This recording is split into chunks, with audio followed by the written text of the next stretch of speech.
Infrastrukturë turistike e plot, cilësinë e pastërti, menaxhim efikas i stacioneve të plazhit, një mënyrë e re parkimi që shmang bllokimet në rrugët kryesore të Shëngjinit dhe masa shtesë për sezonin turistik janë disa nga risitë që do sjellë kjo verë në Bregdetin e Lezhës. Planin e prezantoi kryetari i bashkisë, Pierre Indreu, gjatë takimit të hapur me operatorët turistik. Sipas tij nuk tolerohet asnjë shmangje apo neglizhencë as nga subjektet private dhe as nga administrata në menaxhimin e sezonit turistik. Për kryebashkiakun Indreu, mbetet thelbësore bashkëpunimi mes gjithë aktorëve, ndërsa në vijimsi do të organizojnë takime të tjera për të adresuar çdo problematikë dhe për të garantuar zgjidhjen e kohë.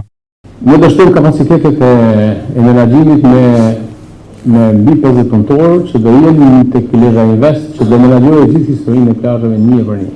Menaxhimi i plazheve do jetë në tjetër ashtu duke dhënë përparësi absolutisht strukturave hoteliere dhe pastërtia është e patolerueshme.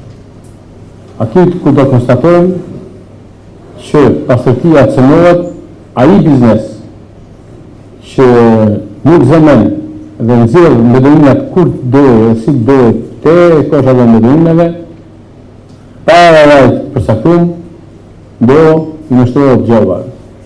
Do në normalitet, do rrië unë vetë në 2 javë të marëm në kam, sikur e marë në fillim, sepse duhet kemi parasysh se çdo vit që vjen ne në nështu pushusit, plus pastaj vetëm apartamente që kanë blerë janë në shifra frikshme. Ky takim vjen vetëm pak ditë para hapjes zyrtare të sezonit turistik, ndërkohë që përgatitjet janë drejt përfundimit.